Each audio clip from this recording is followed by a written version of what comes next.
जो पुराना कानून आईपीसी 1860 हटाकर जो इन्होंने भारतीय न्याय संहिता 2023 लेके आए हैं, उसमें इतनी बेसिक और इतनी बकवास मिस्टेक मिली मुझे, that is making a question over the government कि भाई साहब इतने सालों, इतने रिसोर्सेज, इतनी मेहनत और इतनी कमेटी बैठाने के बाद, इतनी कुछ होने के बाद इतनी बेसिक मिस्टेक। दैट्स खैर, आईपीसी बनाया था लॉर्ड मैकॉले ने, अंग्रेज ने बनाया था। लॉर्ड तो खैर क्या ही है, लेकिन उसका लॉ मेकर लॉ बहुत अच्छा बनाता था, वो लॉ अच्छा ड्राफ्ट किया था उसने।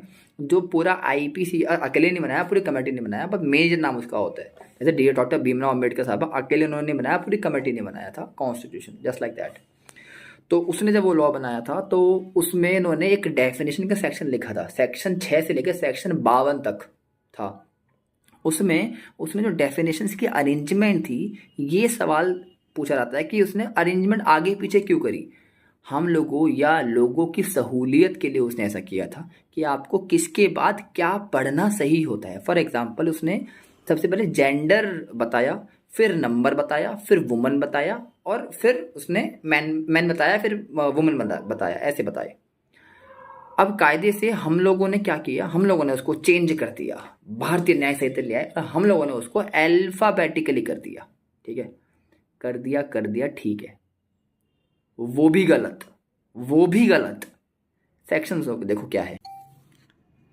Wrongful gain, wrongful loss, basically सारा चलता आ रहा आपका reasonable reason to believe, special law, vulnerable, सब अल्फाबेटिक चलता आ रहा है, वैसे वगैरह, राइट।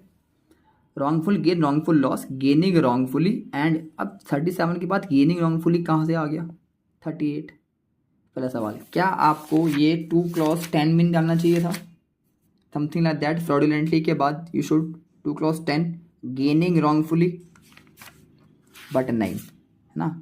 आप कई लोग आएंगे आप डिफेंड करने के लिए गवर्नमेंट को, कैसे कि यार इतनी छोटी सी बात पे यार इतनी बड़ी बात क्या हो गई यार, एक टेक्निकल मिस्टेक ही तो है। टेक्निकल मिस्टेक नहीं है ये आपकी कोई नॉर्मल किताब नहीं है, ये नॉर्मल किताब नहीं है, ये बेयर एक्ट है।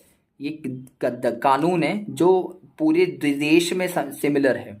आप इलाहाबाद हो, आप दिल्ली हो, आप यूनियन टेरिटरी हो, आप अंडमान निकोबार हो, है ना, आप गोवा हो, दमन दीव, कहीं पर भी हो, ये कानून है भाई साहब।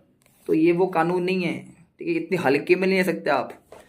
बट ठीक है, बाकी किसी को इसका जवाब मिले तो मुझे बता देना भैया, ठीक है ना। मोदी को या गवर्नमेंट को या इन लोगों को डिफेंड करना है तो लॉजिकली डिफेंड कर लो, I highly welcomed, otherwise accept it, it's a mistake.